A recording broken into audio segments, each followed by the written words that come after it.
U-22 Osprey je eno mojih najljubših letal zaradi svoje sposobnosti lebdenja kot helikopter. In na to preide v let naprej kot letalo s fiksnimi krili, kar mu omogoča pristajanje skoraj kjerkoli. Pravzaprav sem v zadnjih 10 letih zgradil kar nekaj letal z navpičnim vzletom in pristankom, ki spominjajo na Ospreya, z značilnimi motorji na koncih kril, ki se vrtijo, ko letalo prehaja iz enega načina v drugega.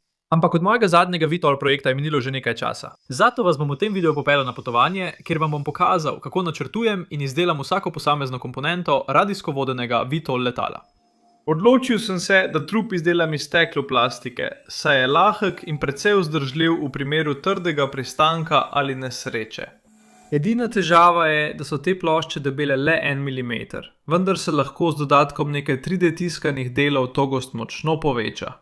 Zadnji del trupa bo le ravna cev iz ogljikovih vlaken, saj ni potrebe po nameščanju česarkoli za krilom. Razen smernega in višinskega krmila, zaradi česar letalo bo spominja na model helikopterja kot na letalo. Naslednji korak je dodajanje glavnih nosilcev kril, ki uporabljajo enake cevi iz ogljikovih vlaken kot rep. Ti so skupaj pritrjeni s 3D tiskanimi komponentami in dodatnimi plastmi steklenih vlaken za večjo trdnost, kar bo krilu dalo navzgor usmerjen dihedralni kot 8 stopinj. Nato lahko nosilec krila zdrsne v trup in se pritrdi na mesto z nekaj vijaki, kar ustvari močan, a lahek okvir. To je pomembno za to vrsto VTOL letala, saj med lebdenjem celotno težo letala držijo konice kril, za razliko od običajnega letala, kjer je vzgon porazdeljen vzdolž celotnega razpona krila. Ko že govorimo o dviganju s konic kril, pojdimo naprej k nosilcem motorjev. V preteklosti sem preizkusil več različnih mehanizmov za nagibanje motorjev. Naprimer, moja prva postavitev z 2 servoma, kjer je en velik servo skrbel za nagibanje med prehodom, manjši servo pa za nadzor med lebdenjem. Kar je delovalo precej dobro, vendar je bilo tudi precej težko. Tako sem pri svojem drugem VTOL-u dobesedno pritrdil motor neposredno na en sam servo, ki je upravljal tako prehod, nagibanje kot tudi nadzor lebdenja. Moj tretji VTOL je prav tako uporabljal en sam servo, vendar je prenašal rotacijo preko para zobnikov, da bi nekoliko razbremenil ležaje serva. In končno, moj četrti VTOL, ki je uporabljal en sam servo za nagibanje obeh motorjev preko osi skozi krilo, ki je bil precej lahek, vendar ni bil idealen, saj motorja nista mogla nagibati neodvisno drug od drugega. Tako je bil nadzor med lebdenjem omejen. Ker ima to letalo samo 2 motorja, je to kot da bi poskušal loviti ravnotežje na dvonogem stolu. Torej, da bi letalo nadzorovalo os nagiba med lebdenjem, mora te motorje nagibati naprej in nazaj. To deluje tako, da ustvari zamik med linijo potiska in težiščem, kar povzroči, da se letalo zavrti. In hitrejše, kot se lahko ta motor zavrti, bolj odzivna bo os nagiba. In zato bo letalo, ko bo nadzorovano z žiroskopom, bolj stabilno. Tako je ta nagibni mehanizem zasnovan tako, da je čim lažji, s servom pritrjenim na nosilec krila, da se zmanjša masa vrtečega sedela, kar naj bi ga naredilo čim bolj odzivnega v mehanskem smislu. Tako sem vse dele nagibnega mehanizma natisnil s 3D tiskalnikom in zlepil nekatere dele, ki jih ni bilo mogoče natisniti kot en kos. Nato lahko motor pritrdim z vijaki na svoje mesto, prav tako tudi servo, na katerega lahko pritrdim velik 3D tiskan zobnik za nadzor nagiba. Ti 2 polovici se nato zaskočita skupaj in jo lahko nataknem na nosilec krila, pri čemer s vijakom pritrdim del s servom, da preprečim vrtenje. In to je to. Lahek in preprost mehanizem za nagib motorja, žice motorja in serva pa lahko lepo speljem skozi nosilec krila.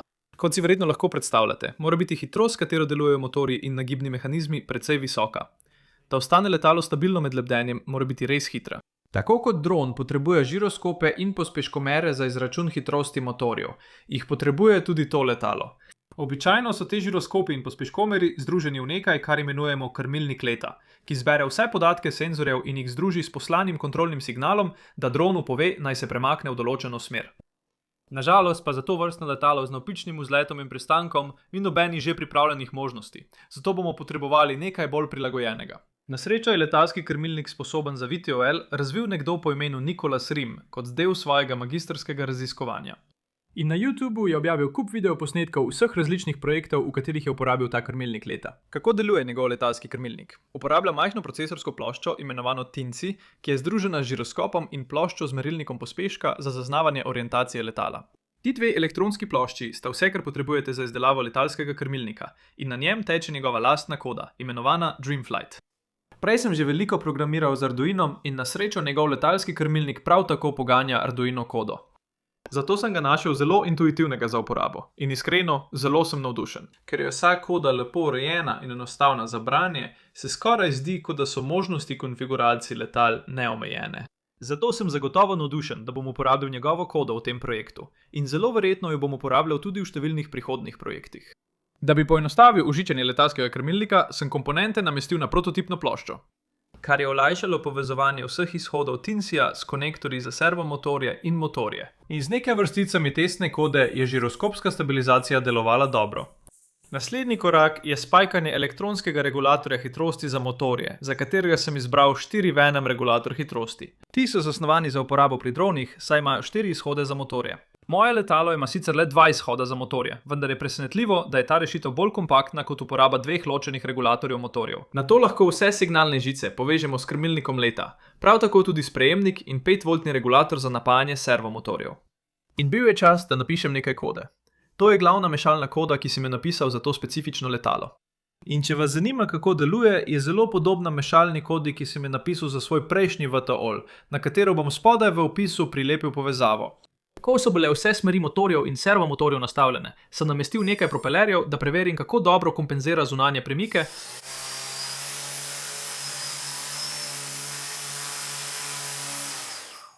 česar sicer ne priporočam, ker ni ravno varno, ampak izgleda obetavno. Čas je za prvi test lebdenja.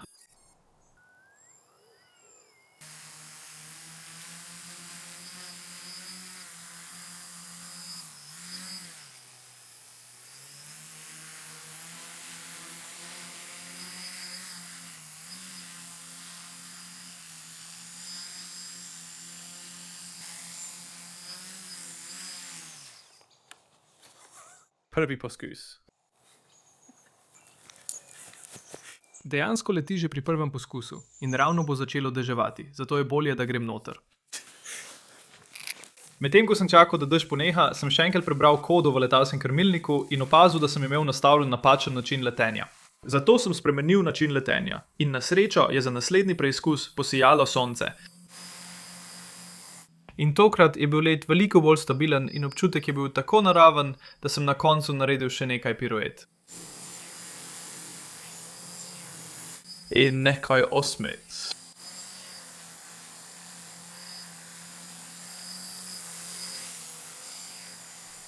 In na to pristal, preden bi ga lahko strmoglavil. Zdaj moramo samo še dodati krilo in rep tej stvari, ter videti, kako leti kot letalo. Kot si lahko predstavljate, je krilo na VTOL letalu zelo pomembno.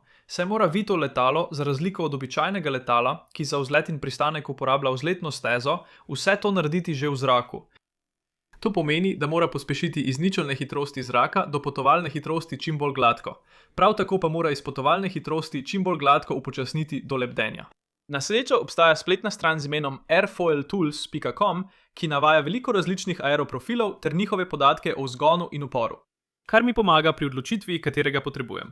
Po veliko primerjavah aeroprofilov sem se odločil uporabiti NACA 4412, ker je njegov graf koeficienta vzgona, glede na kot napada, zelo linearen, med -5 in +9 stopinjami kota napada. In ker bom krilo namestil s pozitivnim kotom 3 stopinj, bo letalo lahko dvigne ali spusti nos za 6 stopinj v katerokoli smer, ne da bi pri tem ustvarilo negativno vzgon ali zašlo v zastoje.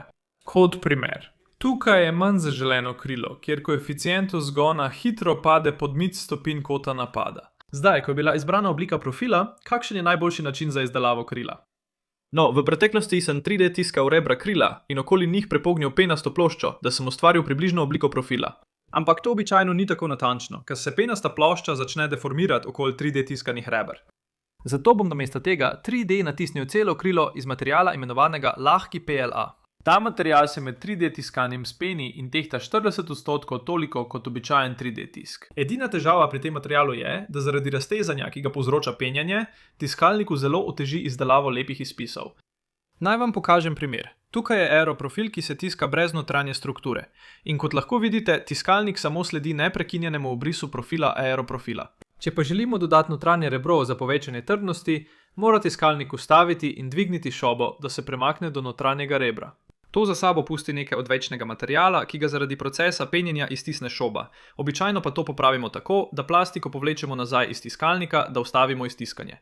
Toda to ne deluje z lahkim PLA-jem. Da to preprečimo, mora biti krilo zasnovano tako, da tiskalniku omogoča risanje neprekinjene črte skozi celoten postopek tiskanja. To pomeni, da moramo za dodajanje notranjega rebra v krilo dejansko izrezati tako režo. To naredi rebro del zunanjega profila in odstrani potrebo, da tiskalnik dvigne šobo, kar ne odstrani le odvečnega materiala, ki ostane zaradi procesa umika, ampak tudi skrajša čas tiskanja. Seveda pa eno samo rebro ni dovolj močno, da bi podpiralo celo krilo. Zato sem veliko časa posvetil prilagajanju zasnove, da sem ustvaril to. Kjer notranja rebra ustvarjajo mrežasti vzorec in ima vsako rebro luknjo po sredini, da zmanjša težo. In celotno krilo lahko tiskalnik izdela kot eno neprekinjeno linijo, kar omogoča hitro tiskanje in lahko krilo. Ko so bili vsi deli krila natisnjeni, sem jih začel lepiti skupaj, pri čemer sem uporabil nosilec krila za poravnavo. Vsaka polovica krila je dolga 64 cm in tehta približno 90 gramov. Kar ni tako slabo, glede na to, da gre za zelo natančen aeroprofil. Ali pa je vsaj veliko boljši, kot bi ga lahko naredil iz drugih materialov. Ta krila se nato lahko nataknejo na nosilce kril in se zaklenejo v trup, kar omogoča zelo modularno zasnovo. Tako da, če bi se krila poškodovala in bi jih bilo treba zamenjati, lahko v enem ali 2 dneh natisnem povsem novo krilo in ga preprosto zamenjam. Morda boste opazili, da to krilo nima nobenih krmilnih površin ali zakrilc. In to je zato, ker upam, da bom letalo upravljal z nekaj različnimi metodami mešanja. Torej, poglejmo, kako bo to letalo se bo krmililo tako v lebdenju kot v letu naprej, začenši z osjo nagiba. Kot sem že omenil, deluje nadzor nagiba med lebdenjem, tako da se motorji nagibajo naprej in nazaj. In to se je dobro obneslo pri začetnih testnih letih. Opazili boste tudi, da se zadnji višinski stabilizator prav tako premika. To ne bo pomagalo pri nagibanju letala med lebdenjem v popolni brezvetrju.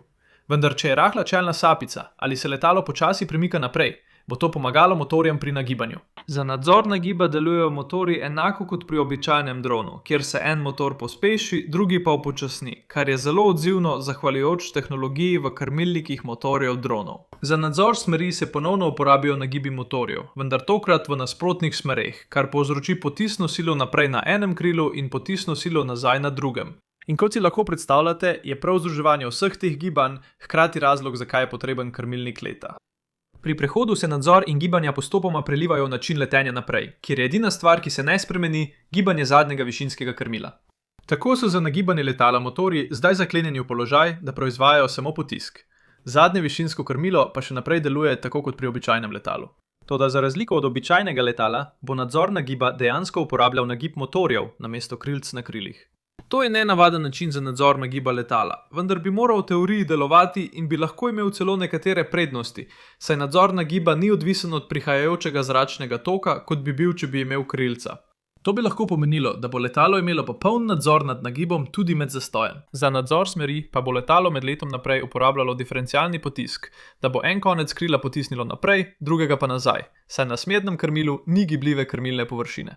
To pomeni, da lahko v teoriji nadzorujemo vse osi letala, tako med lebdenjem kot med letom naprej. Samo s 5 gibljivimi deli, vključno z motorji, ostaja letalo mehansko preprosto in lahko. Neta sem izdelal osnovni repni del iz penaste plošče, saj za hitrosti, pri katerih bo to letalo delovalo, ni potreben poseben aeroprofil. In namestil sem servo za višino znotraj smernega krmila. To pa se lahko nato namesti na repno cev. In pripravljeni smo na nov preizkus. Ta dan je bilo zelo vetrovno. A hitro sem opazil, da se je en nagibni mehanizem tresel precej bolj kot drugi, kar je bilo zaskrbljujoče, saj bi morala elektronika premikati vsak servo z enako hitrostjo. Vendar sem bil odločen, da ga preizkusim v letu, zato sem ga vseeno odnesel na polje.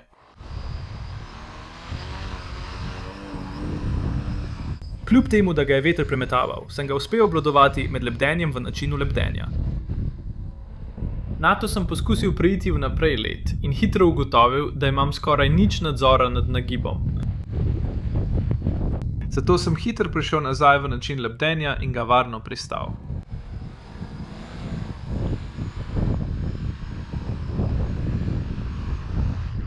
Ko sem se vrnil domov, sem ugotovil, da se eden od nagibnih servomotorjev ni premikal tako hitro kot drugi in se je precej segreval.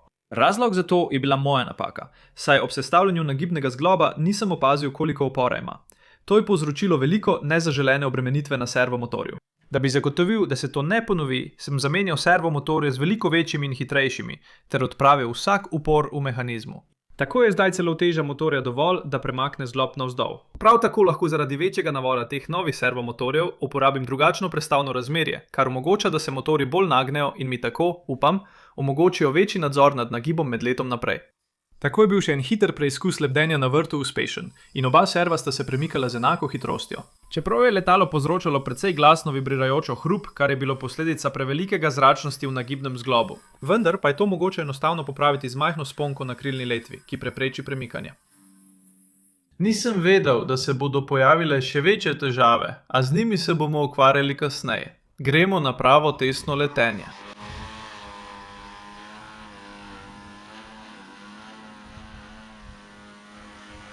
Preklop preklopnega stikala na mojem upravljalniku je bil skoraj neopazen. Ko je letalo pospešilo stran od mene in z novimi servomotorji, je nadzor valjanja deloval res dobro. Iskreno je letelo kot običajno radijsko vodeno letalo s 4 kanali.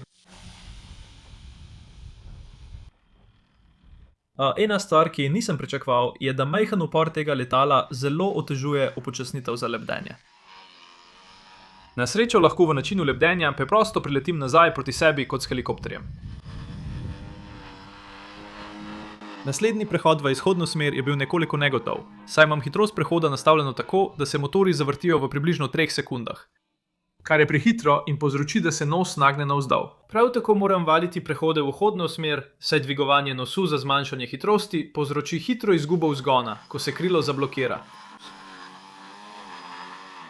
Kaj se dogaja z valovanjem na krilih? Lahek PLA, iz katerega so krila natisnjena, se začne topiti pri približno 200 stopinjah Celzija in je 3D tiskan pri približno 245 stopinjah Celzija. Vendar pa se lahko PLA začne zvijati že pri 50 stopinjah. Nisem mislil, da se bo tako hitro zvil, še posebej tukaj v Združenem kraljestvu, ampak verjetno ne pomaga, da je temne mat barve.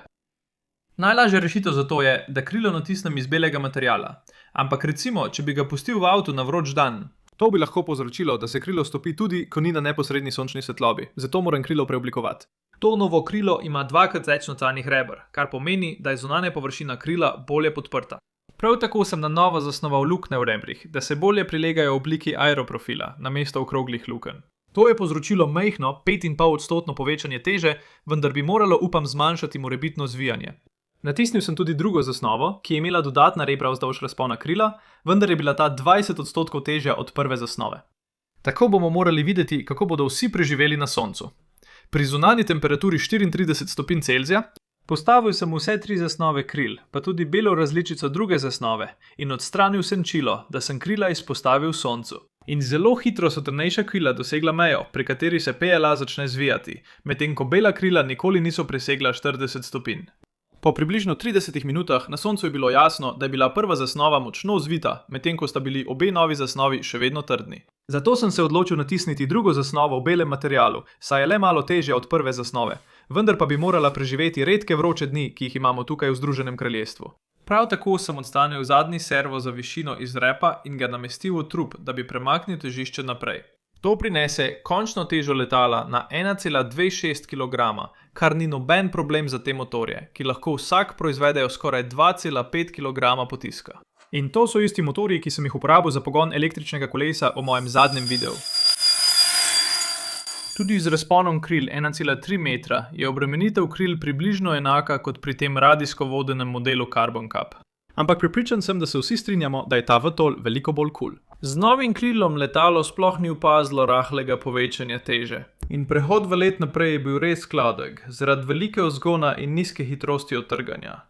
Vedno mi je težko povzeti zmogljivosti letala, ki sem ga osebno zasnoval in izdelal. Seveda bom pristranski in bom rekel, da leti odlično. To letalo ima tudi svoje slabosti. Naprimer, pomanjkanje zakrilc otežuje upočasnjevanje pri prehodu nazaj v lebdenje. In izpostavljena baterija, ki visi spredaj, verjetno ni najboljša ideja v primeru nesreče.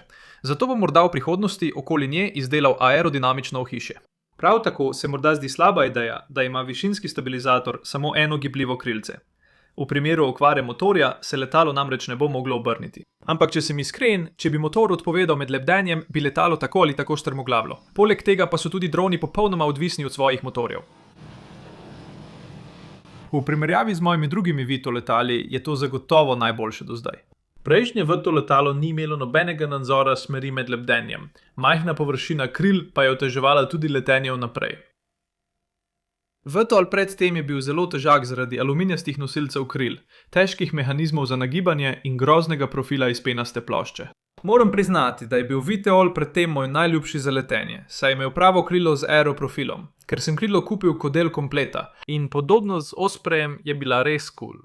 In končno, moja prva različica Vitola, v katero se ne bom poglabljal, kot lahko verjetno vidite, je bil v bistvu leteči avtobus. Tako je bilo, uporaba vsega, kar sem se naučil v zadnjih nekaj letih za izdelavo tega novega Vitola, vsekakor vredno. Od lahkega motorja, nagibnih mehanizmov in natančno 3D tiskanega krila do najnovejše tehnologije motorjev za drone. Prepričan sem, da se bom k temu še vrnil, ko se bo tehnologija dronov in zmogljivost 3D tiskalnikov izboljšala. Do zdaj je bila to najdlje trajajoča serija na mojem YouTube kanalu, saj je bil prvi Viteol video naložen leta 2013. Od takrat je ta kanal res rasel. Hvala vsem vam, ki želite spremljati moje projekte. In prejšnji teden je število naročnikov na ta kanal preseglo 1 milijon. Kar je res neverjetno in vsem vam se ne morem dovolj zahvaliti. Upam, da ste ta projekt in video našli zanimiva in da ste se morda celo kaj naučili iz tega. Večina oblikovalskega dela je bila opravljena decembra in januarja, ko sem verjetno porabil 3 ali 4 tedne samo za oblikovanje krila. Ampak mislil sem, da bi bil to popoln čas, da dokončam projekt in naložim video pravočasno za mejnik milijon naročnikov. Zato se vam zelo zahvaljujem za naročnino in za ogled. In naprej k naslednjemu videu. Nasvidenje!